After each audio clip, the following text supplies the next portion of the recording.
Hello. In this episode, we'll look at the Creator's reveal in the book of Exodus. Like Genesis, we'll be examining miracles and prophecy as evidence for the Creator. In order to support the Creator's divine attributes, these miraculous wonders recorded in the text must go beyond natural possibility. Only such signs can come from the Maker of the universe. Many years ago, when my belief in God was first challenged, I was asked why God doesn't simply show himself if he exists. It's a fair question, a question I'm striving to answer on my channel.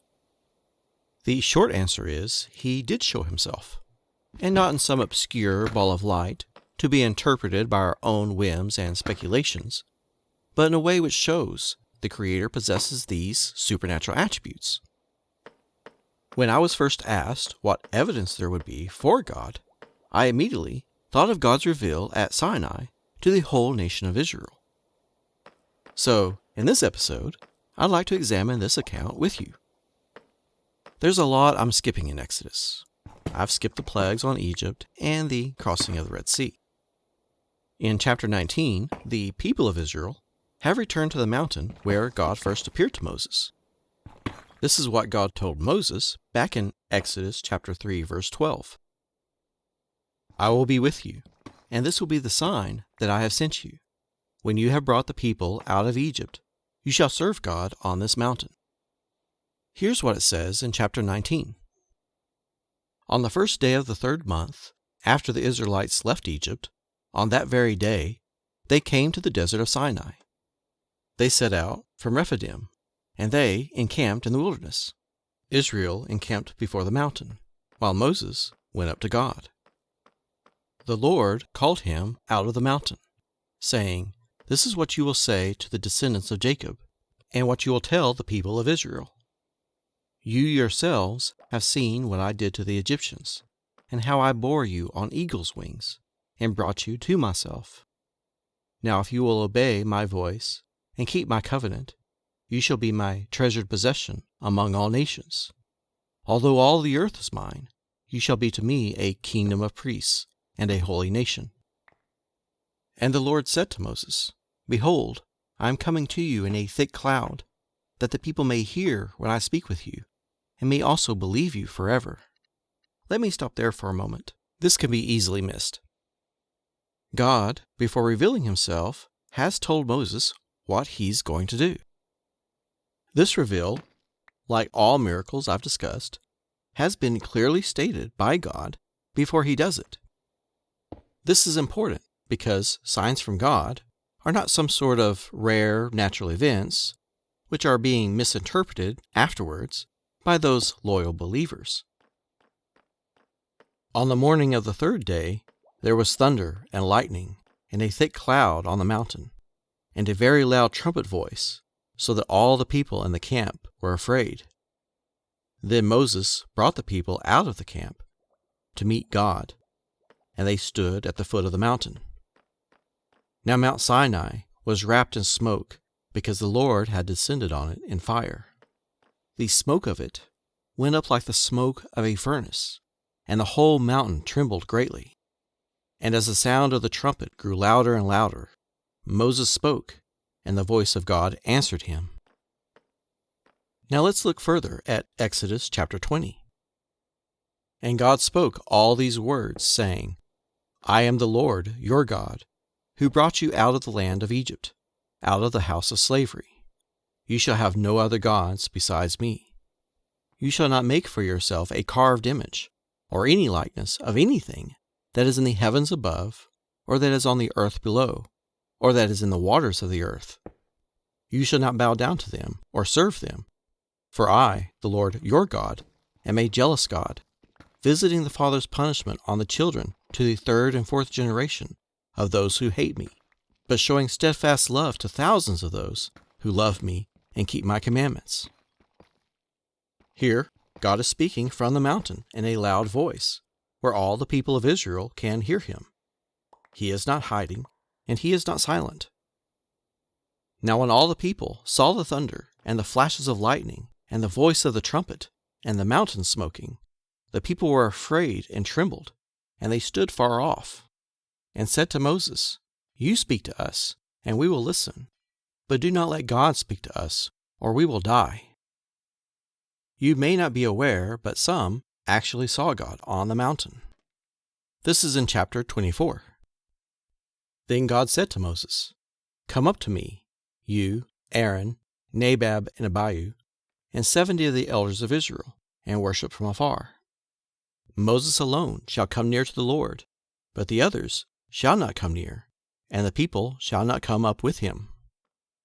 Moses came and told the people all the words of the Lord, and all the Lord's commands.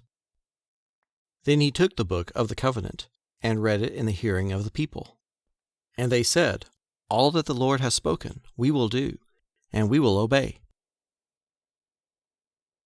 Then Moses, Aaron, Nadab, and Abihu, and 70 of the elders of Israel went up, and they saw the God of Israel.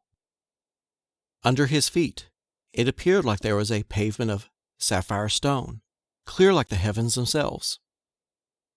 Yet he did not stretch out his hand against the elders of Israel. They saw God and ate and drank. In other words, they saw God and lived. The Lord called to Moses, "Come up to me on the mountain, and wait there, that I may give you the tablets of stone, with the law and the commandments, which I have written for their instruction." So Moses rose with his assistant Joshua, and Moses went up on the mountain of God. Now moving on to chapter 31.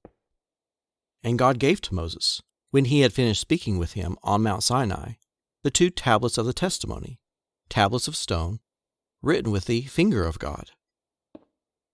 As described in these passages, the Creator did the very thing many people demand him to do. They heard his voice, they saw him, and God himself spoke to all of them, giving them his message, and God himself wrote down his decrees on 2 monuments of stone. Like I did with Genesis, I want to analyze this reveal with the pinwheel I made in episode 1. First, God came down and showed himself. He spoke, and the whole nation of Israel heard his voice. Moses and 70 of the elders of Israel went up to the mountain to see God for themselves.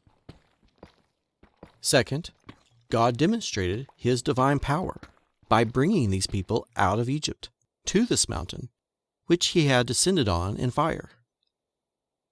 Third, this was to fulfill the prophecy God gave to Moses back in chapter 3, and ultimately the prophecy God gave to Abraham 400 years ago, back in Genesis chapter 15.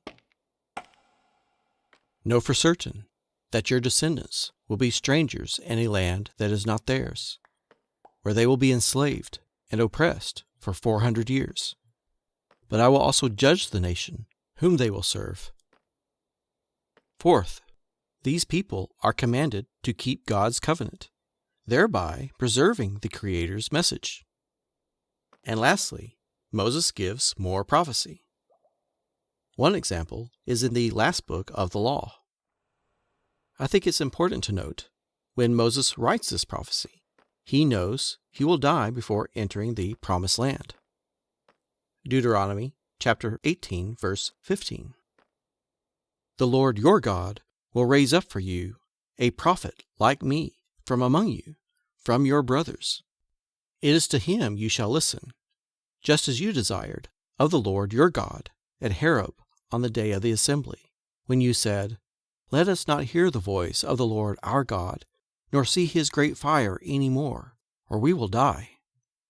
And the Lord said to me, 'They are right in what they have spoken. I will raise up for them a prophet like you from among their brothers, and I will put my words in his mouth, and he shall speak to them all that I command him.'" In this study, I first reasoned from the universe by observing its order and natural laws. I then formed a list of 5 supernatural attributes the Creator must possess in order to create everything we see. The Creator can have more than these 5 characteristics, but these are needed to make a distinction between natural abilities and trickery, and the divine ability the Creator would have. From these attributes, I determined the only way we would have definitive evidence would be if the Creator revealed Himself to us. And this reveal must be in a way which indicates He possesses these attributes, prophecy, then a miracle, over a span of time to show His unchanging nature. Finally, after examining the text, primarily in Genesis and Exodus, I can conclude God in the books of the law is the Creator. There is, however, one question I've been asked in the past, and it's a question which deserves an answer. Don't all gods give signs and do miracles? Incredibly, Moses provides a way to answer this question. Ask now about the former days, long before your time, from the day God created man on the earth. Ask from one end of the heavens to the other. Has anything so great as this ever happened? Or has anything like it ever been heard of? Has any other people heard the voice of a God speaking out of fire as you have and lived? Has any God ever taken for himself one nation out of another nation by testing, by signs and wonders, by war, by mighty hand and outstretched arm, or by great and awesome deeds, like all the things the Lord your God did for you in Egypt before your very eyes? You were shown these things so that you might know that the Lord is God. Besides Him, there is no other. From heaven, He made you hear His voice to instruct you. On earth, He showed you His great fire, and you heard His words from out of the fire. Deuteronomy chapter 4, verse 32 through 36. So, in future videos, I'm going to do exactly that. We'll examine these other gods and see if they do miracles like these. We'll find out if they possess these 5 supernatural attributes. If one is missing, then they are not the creator of the universe. In the next episode, I'll examine the ancient Greek gods. A god like Zeus, for example, is a god most, if not all people, don't believe in today. And the ancient Greeks didn't consider him as the creator of the universe. But by examining these gods, we can see what it looks like when a god fails to possess these attributes. Then we can measure all other gods against these false gods and see if they are equally false. Thank you for watching my videos, and I'm looking forward to seeing you next time. Goodbye for now.